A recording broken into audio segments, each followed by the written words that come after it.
Hola, hola, ¿cómo están?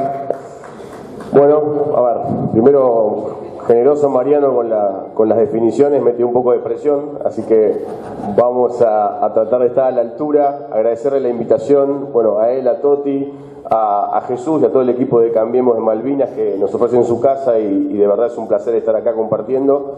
A todos ustedes que se hicieron ese espacio, y yo pensaba, si somos tantos los que nos hacemos un espacio un día como hoy, es porque esto nos interesa, porque te das cuenta más o menos, cada uno en política elige a lo largo de la vida distintas áreas de trabajo, y hay áreas que son más frías, digamos, más técnicas, o por supuesto que son importantes, pero que tienen un nivel de compromiso distinto. Nosotros estamos un poco locos y tenemos el bichito de lo social, nos interesa. Por ahí cuando nos frustramos nos vamos a casa puteando y a los 15 días volvimos al merendero, volvimos al lugar en el que estamos trabajando, le prometemos a la familia que nos vamos a ir de clubes en el que estamos metidos en la comisión y perdemos tiempo y plata y seguramente el año que viene vamos a volver a estar porque viste cambió y poco y ahora, bueno, eso está buenísimo, eso es algo que no se puede medir.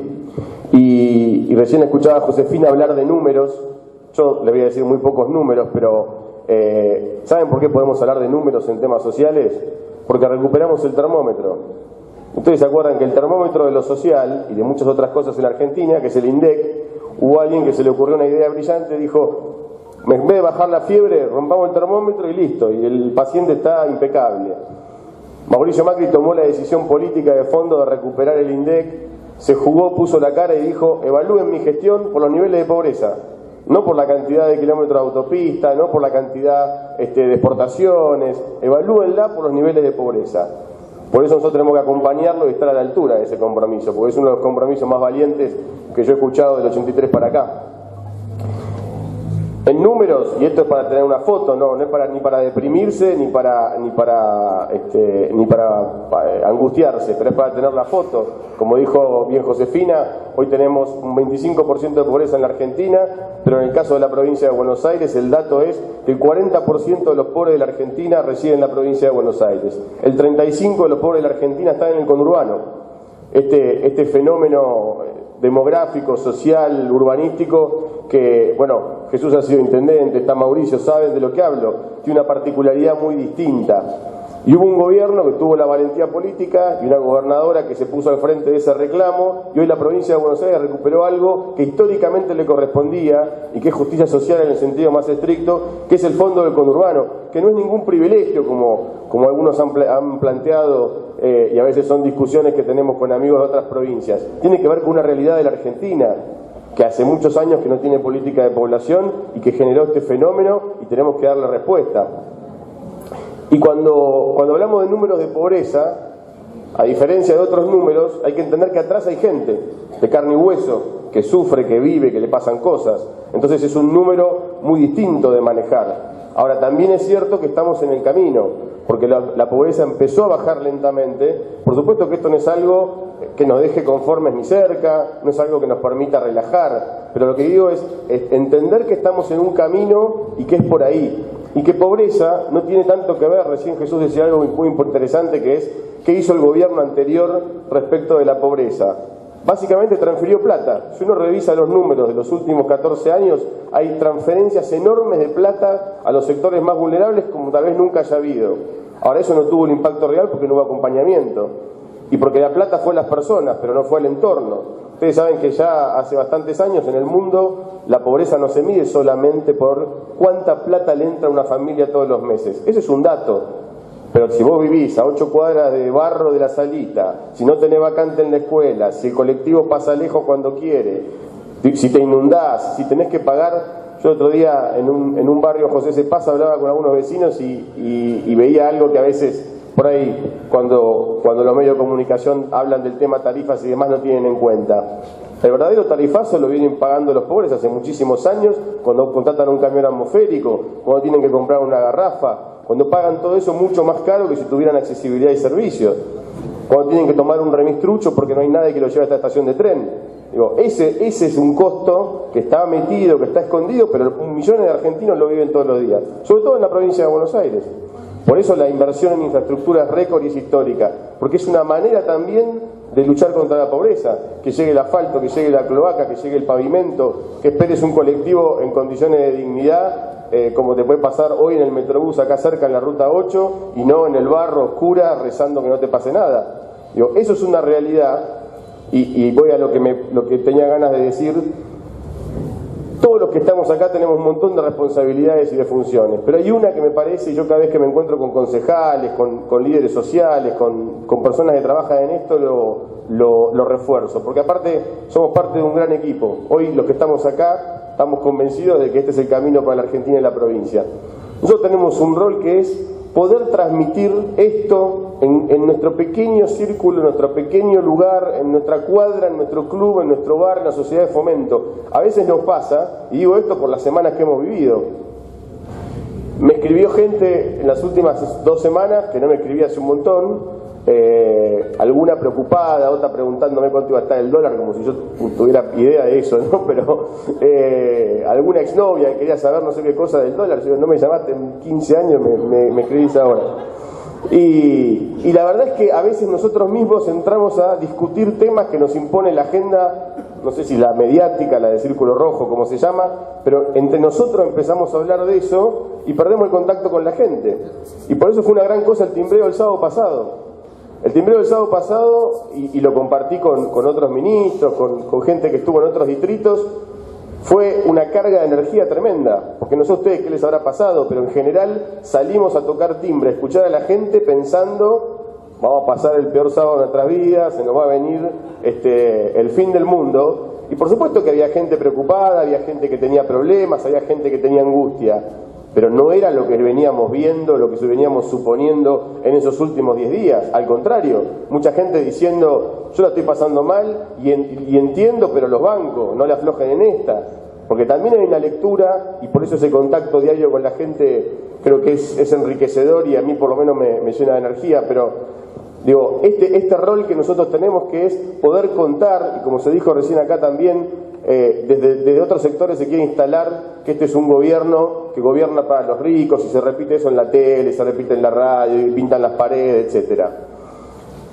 Miren, yo les voy a dar un solo dato que seguramente todos ustedes por algún lado lo han tenido en cuenta y lo han conocido.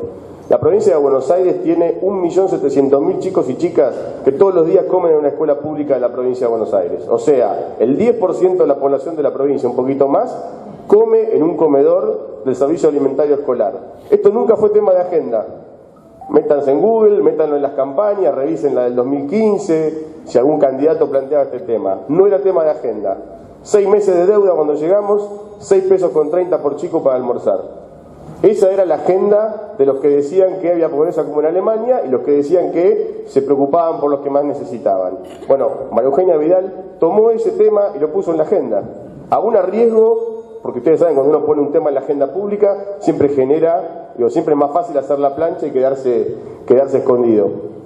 Bueno, la inversión que hemos hecho en 2 años y medio en comedores escolares es inédita en la provincia, es casi el 200% acumulado. Y aparte no es solamente plata, esto que decíamos recién, no es transferir más plata a los consejos escolares para que compren mejor comida y en mayor cantidad, es ir a controlar al territorio. Y hoy hay un equipo que ya auditó más de 1000 escuelas, que cae de sorpresa, que interactúa con los padres. A mí me pasó muchas veces que te agarra un auxiliar en una escuela, te lleva a un costado y te dice medio como si te estuviera dando la contraseña de algo, mire que acá las cosas llegan, pero fulano tal cosa, mengano tal otra. Digo, ese control social, eso que estamos activando, se empezó a traducir en el plato de comida de los pibes. Y hoy tenemos 2 de cada 3 desayunos que tienen leche. Ustedes me dirán, bueno, pero vos sos el ministro, tenés que tener 3 de 3, por supuesto. Y esa es la meta 2019. Cuando llegamos era 1. Y cuando llegamos no había casi carne en los menúes y no había verdura fresca. Y no había consejos escolares intervenidos por irregularidades. Hoy sí los hay, con denuncia penal inclusive.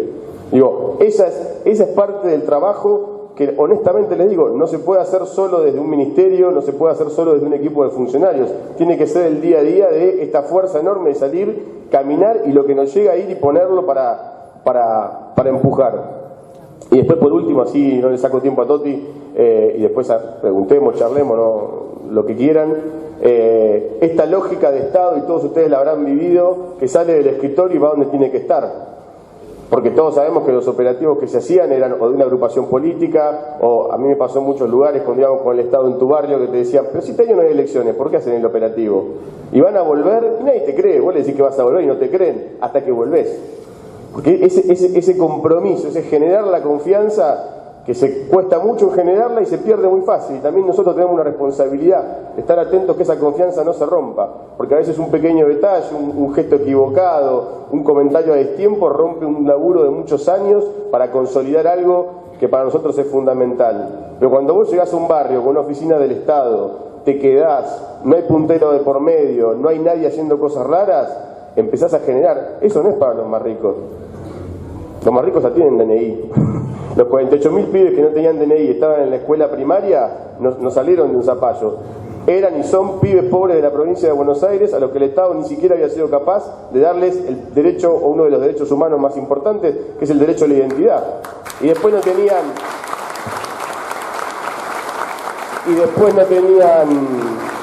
tenían asignación universal por hijo, ni tenían derecho a nada porque eran NN. Y eso no era plata, eso era ponerse a laburar. Y lo mismo las 50.000 escrituras. Yo cada vez que voy a un acto de entrega de escrituras, la verdad, deben ser de las mejores cosas que me tocan hacer como ministro. Gente que esperó 30, 40 años y que el tema era agarrar un expediente, sacarlo de un lugar y ponerlo en otro, no era plata. Y eso también es dignidad y garantizar derechos. Entonces, quiero decirles esto para cerrar. Siéntanse muy tranquilos en términos de no están saliendo a la calle a defender un gobierno que gobierna para los ricos, gobierna para la Argentina, porque también esta distinción permanente tiene que ver con la grieta que nos supieron dejar. Este es un gobierno que gobierna para los argentinos, que gobierna para los bonaerenses y que tiene el ojo muy puesto en cuidar a los más vulnerables. Estas semanas que pasaron, y que yo me niego a aceptar esa comparación que algunos quiso instalar con el 2001, a mí me tocó ser funcionario en el gobierno del 2002. No tiene nada que ver, pero nada que ver, y acá hay muchos más viejos que yo también, inclusive, se van a acordar, no tiene nada que ver con lo que pasó en aquel momento de la Argentina, por muchísimas razones. Pero ¿saben también por qué se pudo pasar esa turbulencia con solidez? Primero porque hubo un equipo económico que estuvo a la altura de las circunstancias, porque hubo liderazgo político y porque los sectores más vulnerables de la sociedad tenían y tienen protección. Porque hay protección alimentaria, porque hay tarifa social para 1 de cada 3 usuarios de servicios públicos. Entonces, ese trabajo no se hizo en el momento, no se salió como bombero a apagar el incendio. Fue un trabajo consolidado de 2 años, porque hay una prioridad puesta, tanto del presidente como de la gobernadora, en proteger a los más vulnerables. Yo lo que les pido es, primero les agradezco el espacio, y de vuelta, es fundamental que salgamos todos de acá siendo voceros de esto. Entender, si nosotros estamos convencidos de que este es un gobierno que privilegia lo social, que protege a los más vulnerables, lo vamos a decir y defender con mucha convicción. Y la verdad es que hoy tenemos gente que la está pasando mal, pero que no pierde la esperanza. Nosotros tenemos que acompañarla para que no se pierda esa esperanza. Muchísimas gracias.